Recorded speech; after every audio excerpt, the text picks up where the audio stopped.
Movie की शुरुआत में हमें लंदन का रॉय स्कूल दिखाया जाता है, जहां स्कूल की छुट्टी के बाद बच्चे अपने घर वापस लौट रहे थे।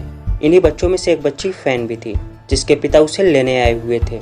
उसके पिता, जिनका नाम क्वान मिन है, वो अपनी बेटी फैन को लेकर मगर कार पार्क करते हुए एक आदमी मिन की कार को ठोक देता है, जिसके बाद वह कार से बाहर निकलता है। फिर इन दोनों में लड़ाई होने लगती है, मगर तभी वहाँ खड़ी बाइक में एक बम ब्लास्ट होता है, जिससे वहाँ बहुत सारे लोग मारे जाते हैं। मिन को भी चोट लगता है, लेकिन उसे अपनी बेटी का फिक्र होता है। उसे डर था कि कहीं उसकी बेटी भी इस बम ब्लास्ट में मारी ना जा चुकी है।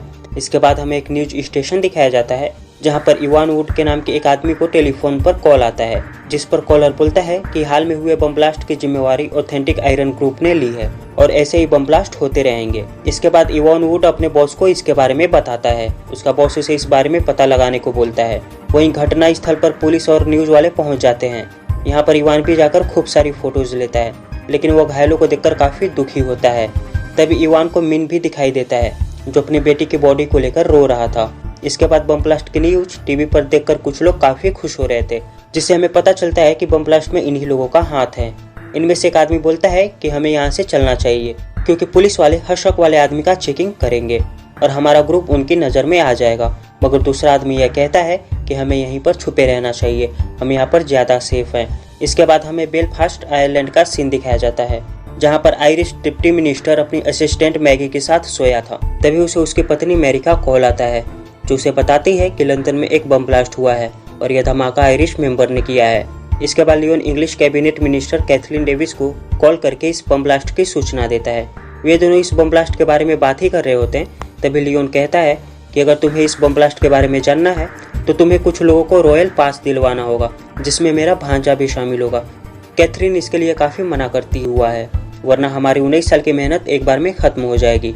इसके बाद हमें लंदन का हैप्पी पिकॉक नाम का शॉप दिखाया जाता है, जो कि मिन का शॉप होता है। वो अपनी बेटी के मरने के बाद काफी उदास होता है और वो अपनी बेटी के रूम में जाता है और वहाँ की हर एक चीज उसे उसकी याद दिलाती है। उसके घर पर 2 एजेंट आते हैं, जो उसे पूछताछ करते हैं। मिन कहता है कि अब इस दुनिया में मेरा कोई नहीं है, मैं बिल्कुल अकेला हूँ, जिसे सुनकर ऑफिसर काफी उदास होते हैं और वह उसे भरोसा दिलाते हैं कि वह बम ब्लास्ट करने वाले को जरूर सजा देंगे। फिर हमें लंदन का काउंटर टेररिज्म कमांड दिखाया जाता है, जहां पर ऑफिसर उस बम ब्लास्ट के सीसीटीवी फुटेज बार बार देख रहे थे। तभी एक ऑफिसर को कॉल आता है कि सर, वह चाइनीज फिर से यहाँ आया है। दरअसल में वो चाइनीज और कोई नहीं बल्कि मिन ही था। कमांडर मिन को भरोसा दिलाते हैं कि हम जल्द से जल्द उन अपराधियों को पकड़ लेंगे। फिर लंदन शिफ्ट हुआ था, तब उसकी वाइफ और 2 बेटियां मारी गई थी और उस टाइम भी उसे कोई रिस्पॉन्स नहीं मिला था और अभी भी उसे कोई पॉजिटिव रिस्पॉन्स नहीं मिलता। तब वो खुद से ही इन्वेस्टिगेशन चालू कर देता है। मगर तभी मिन को टीवी पर न्यूज़ दिखाई देता है, जिनमें Irish deputy minister Leon TV पर इंटरव्यू दे रहा था। तभी मिन उसे पहचान लेता है और वह बेलफास्ट जाने का प्लान करने लगता है। फिर हमें लियोन का ऑफिस दिखाया जाता है। यहाँ पर उसकी सेक्रेटरी उसे इन्फॉर्म करती है कि लंदन से मिन नाम के आदमी का कॉल आया है, वो आपसे बात करना चाहता है। लियोन कहता है कि अभी हमारे पास उससे बात करने का वक्त नहीं है। तभी लियोन को एक अननोन नंबर से कॉल आता है, जो उससे डायरेक्टली पूछता है कि मेरी बेटी को किसने मारा।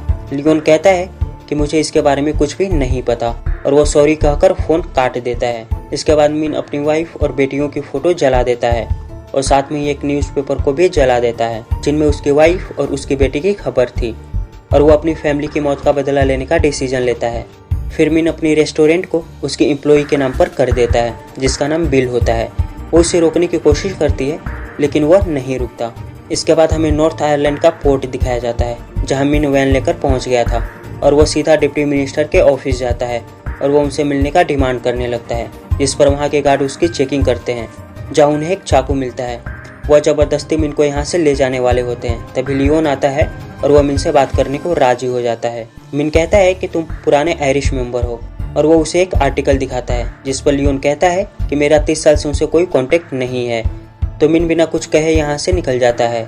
वो उसके वॉशरूम में जाता है और एक सोडा की बोतल से बम बनाकर वहाँ से चला जाता है। इसके बाद डर जाता है। लियोन समझ जाता है कि यह काम मिन ने किया है, इसलिए वो अपने भांजे को कॉल करके बुलाता है। मिन अपने होटल पहुंचकर फिर से एक बम बनाने का काम शुरू कर देता है। तभी लियोन के आदमी उस जगह को ढूंढ लेते हैं और वह मिन को डराकर वापस भेजना चाहते हैं। जब मिन को उनके आने का पता चलता है, तब वह वहां से भागने की कोशिश करता है। इसी बीच उन सभी आदमियों और मिन के बीच फाइट होता है, लेकिन मिन वहां से भागने में कामयाब हो जाता है। जब यह सब लियोन को पता चलता है, तब वह काफी गुस्सा होता है वहाँ पर लियोन की वाइफ मैरी भी होती है, जिससे वह कहता है कि हम कुछ दिनों के लिए अपने फार्म हाउस चले जाएं। थोड़ी ही देर में उसका भांजा स्वान भी यहाँ आता है, जिससे लियोन कहता है कि मैं चाहता हूँ कि तुम लंदन में हुए बम ब्लास्ट को इन्वेस्टिगेट करो और लंदन पहुंचकर रिचर्ड से मिलो, जो कि टेररिस्ट डिपार्टमेंट का कमांडर है। वह तुम्हारी हेल्प करेगा। जिसके बाद लियोन अपनी असिस्टेंट के साथ खाना खाता है। तभी उसके फ़ोन पर उसकी असिस्टेंट के साथ फ़ोटो आती है, जिसे देखकर लियोन समझ जाता है कि यह काम मिन का है और वो उन पर नज़र रख रहा है। दूसरी तरफ स्वान लंदन जाकर रिचर्ड से मिलता है और वह कहता है कि यह काम आयरिश ग्रुप का नहीं है, कोई उनका नाम इस्तेमाल कर रहा है और उनका नाम इस्तेमाल करके तबाही मचा रहा है। मगर रिचर्ड को उसकी बातों पर ज़्यादा भरोसा नहीं होता। तब स्वान कहता है कि बम्बर के हिसाब से दोबारा बम ब्लास्ट होने वाला है, इसलिए उनको आइडेंटिफाई करने के लिए मेरे पास एक प्लान है।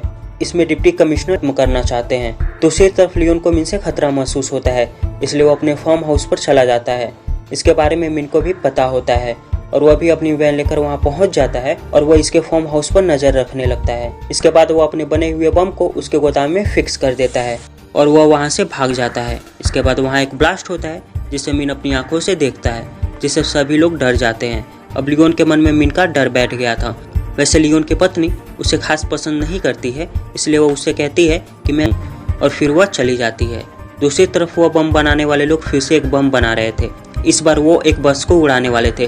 तभी उनके पास एक मैसेज आता है कि अब कम्युनिकेशन कोड बदल दिए गए हैं और अभी से वे लोग उसे ही फॉलो करें। इसके बाद मिन लियोन की कार को उड़ा देता है, जिससे लियोन को काफ़ी गुस्सा आता है और अब वह मिन को ख़त्म करना चाहता है। लियोन का सिक्योरिटी गार्ड बताता है कि आते हैं, जिन्हें मिन देख लेता है और वह वहाँ से भागने लगता है। इसके बाद वह धीरे धीरे उन सभी को अपनी जाल में फंसाकर मारने लगता है और वह उनसे लंदन में हुए बम ब्लास्ट के बारे में पूछने लगता है। तभी पीछे से गार्ड जाकर मिन को गोली मार देता है।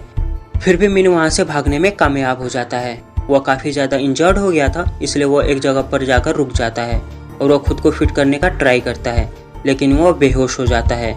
इसके बाद उसे पुराने सपने आने लगते हैं कि जब वो अपनी फैमिली के साथ लंदन आ रहा था, तभी उसकी बोट पर पायरेट्स ने हमला कर दिया था, जिसमें उसकी फैमिली मारी गई थी और वो अपनी फैमिली को बचाने में नाकामयाब रहा था। दूसरी तरफ लियोन मिन की डिटेल्स एंटिसिपेट किया था। वहीं दूसरी तरफ लंदन में लियोन का भांजा उसकी पत्नी मैरी के पास जाता है और वो दोनों आपस में संबंध बनाते हैं, जिससे हमें पता चलता है कि उन दोनों के बीच नाजायज संबंध है। तभी स्वान को लियोन का कॉल आता है और वो उसे वापस बुलाता है ताकि वह मिन को मार सके। फोन कट होने के बाद मैरी बताती है कि वह अपने पति लियोन से काफ़ी नफरत करती है, क्योंकि कुछ साल पहले उसके भाई को मारने वाले किलर जब पकड़े गए थे, तब लियोन उन सभी को कोर्ट जाने से पहले ही मार सकता था, लेकिन उसने ऐसा नहीं किया। इसलिए मेरे भाई के मरने के बाद भी वह किलर्स आज भी जिंदा घूम रहे हैं। वहीं दूसरी फिर स्वान जंगल की तरफ जाने लगता है, क्योंकि उसे मिन को मारना था।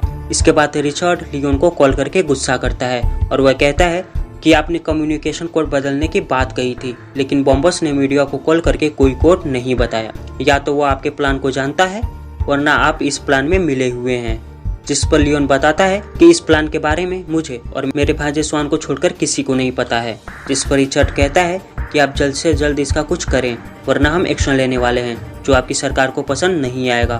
तभी लियोन को कैथरीन का कॉल आता है, जो उसे बताती है कि अभी हुई मीटिंग में पीएम ने डिसाइड किया है कि 48 घंटे में अगर बॉम्बर्स का पता नहीं चलता है तो वो अपनी आर्मी को सड़कों पर उतार देंगे, जिसका अंजाम बहुत बुरा होगा। इसके बाद लियोन काफी टेंशन में दिखता है और उसे स्वान और ह्यूज पर शक होता है। तभी इसका एक आदमी उसे रिपोर्ट करता है और वह कहता है कि सर, आपने लंदन में अपनी पत्नी पर मुझे नजर रखने के लिए कहा था। जब आपकी पत्नी लंदन में थी तब आपके भांजे स्वान उनसे मिलने गए थे और उन्होंने 2 घंटे साथ बिताए और स्वान के जाते ही आपकी पत्नी मैरी ने ह्यूज को कॉल किया था। इतना सुनते ही लियोन समझ जाता है कि इस बम ब्लास्ट में उसकी पत्नी मैरी और ह्यूज का हाथ है। वहीं दूसरी तरफ टेररिज्म कमांड ग्रुप वालों ने उस आदमी का पहचान कर लिया था जिसने बम ब्लास्ट किया था। उसका नाम रैली था। कमांडर बताती है कि रैली क्लब में 2 और लोगों से मिला था, जिस पर रिचर्ड बताता है कि इनमें से एक का नाम ह्यूज है। इसके बाद फंसाने लगती है। वो लेडी और कोई नहीं बल्कि मैरी थी। इसके बाद वुड उसके साथ जाने को रेडी हो जाता है। फिर वह दोनों घर पर जाकर काफ़ी रोमांस करते हैं।